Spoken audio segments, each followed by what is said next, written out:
ऐसा लग रहा है कि जून क्वार्टर के जो नतीजे आएंगे उसमें भी शायद नहीं आए।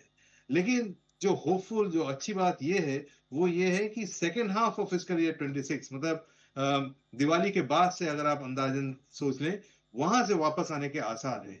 सो होप है, आने के आसार बेहतर हैं, लेकिन अभी हुआ नहीं है। तो आउटस्टैंडिंग वरी अगर आप पूछिएगा आज के डेट में, तो वो है इंडिया इंडिया इंक की अर्निंग्स जो है, वो अभी भी अर्निंग्स कट में है, वो अर्निंग्स अपग्रेड की तरफ रुख नहीं कर पाए हैं। बात एकदम सही है, आपने एकदम परफेक्ट पॉइंट बताया कि सारी चीज़ें ठीक है, बस कंपनियों की कमाई थोड़ी और बेहतर हो जाए ताकि जी। वैल्यूशंस थोड़े बेहतर दिखे। कैसे देख रहे हैं आप मार्केट के वैल्यूशन, एक 22,000 पर और अब 25,000 पर? क्या अभी हम रीजनेबल हैं, सस्ते हैं, या थोड़ा महंगा होना शुरू हो गए? जी। सो मेरा मानना ये है कि मार्केट अभी जिसको हम कहते हैं फेयर वैल्यू, अगर आप सितंबर 24 जहां पे पिछली बार मार्केट ने पीक करी थी, वहां के वैल्यूएशंस के साथ कंपेयर करें तो हम विद इन शूटिंग रेंज है। और जब ऐसा होता है और जब अर्निंग्स के आसार अभी भी कुछ दिन आने में हो, तो हमारा मार्केट व्यू जो है वो ये है कि फेयर वैल्यू नियर टर्म, इसमें इसको अंग्रेजी में कह सकते हैं कि प्रेजेंट टेंस फ्यूचर परफेक्ट। सो अभी फिलहाल जो फेयर वैल्यू है, यहाँ पे एक टाइम करेक्शन आता दिख रहा है अगले 3-4 महीने में, जब तक कि अर्निंग्स वापस नहीं आते हैं, और फिर हम तेजी पकड़ेंगे।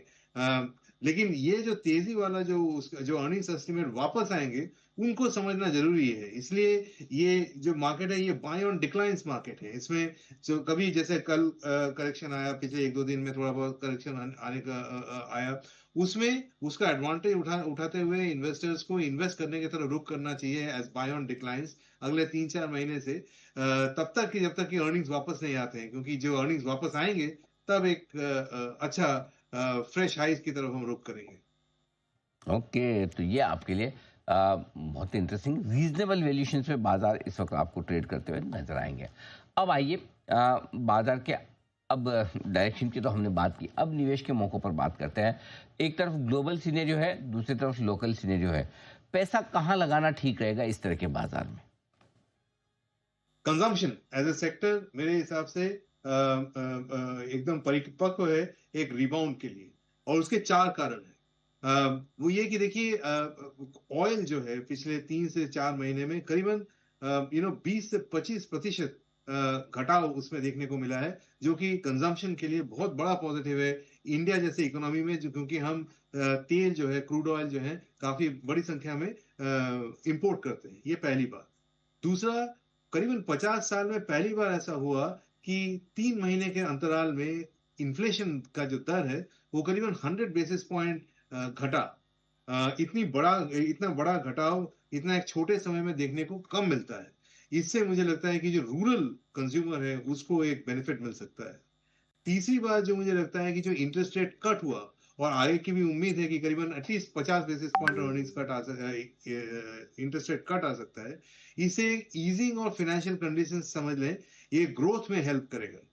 और फाइनली बजट में जो हमने एक टैक्स ब्रेक देखा, जिसके चलते एक अप्रोक्सीमेट सैलरी हाइक कह लीजिए, करीबन 5 to 7% तक का एक मिडिल इनकम अर्बन कंज्यूमर को मिल सकता है, वो भी धीमे धीमे फलित होता दिख रहा है। तो ये जो 4-5 कैटलिस्ट हैं, इनको ध्यान के रखते हुए मुझे लगता है कि जो फेस्टिव सीजन की जो इस बार स्पेंडिंग होगी, वो अच्छे होने के काफी बढ़िया आसार है।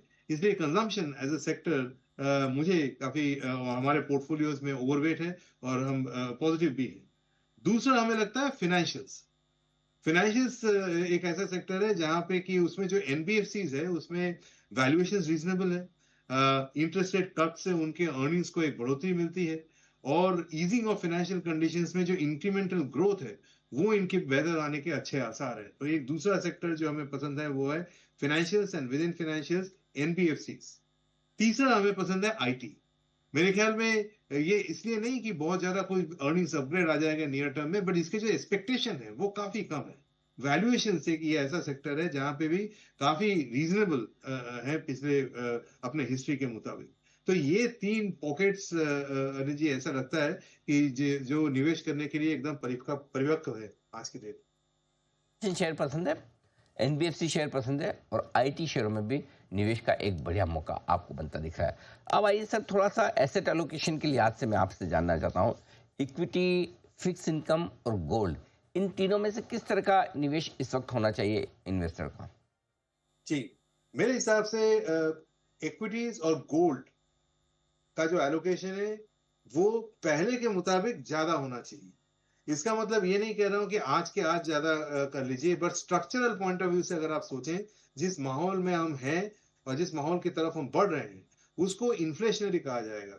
देखिए, अगर आप इन सम शेप और फॉर्म यूएस में टैरिफ देखने को मिलता है, बाकी दुनिया के बड़े बड़े देशों में हर जगह एक इंपोर्ट्स के अगेंस्ट में एक टैरिफ का माहौल बना हुआ है। ऐसे माहौल में अक्सर देखा गया है, अगर आप फाइनेंशियल सर्विसेज, फाइनेंशियल मार्केट्स की हिस्ट्री देखें पिछले 100 साल में, जब भी ऐसा हुआ है उसने इन्फ्लेशन को बढ़ोतरी दिया है। हालांकि अभी इन्फ्लेशन कम हो रहा है, लेकिन स्ट्रक्चरली हम इन्फ्लेशन ज्यादा की तरफ ही रहेंगे, बहुत ज्यादा कम नहीं हो पाएगा।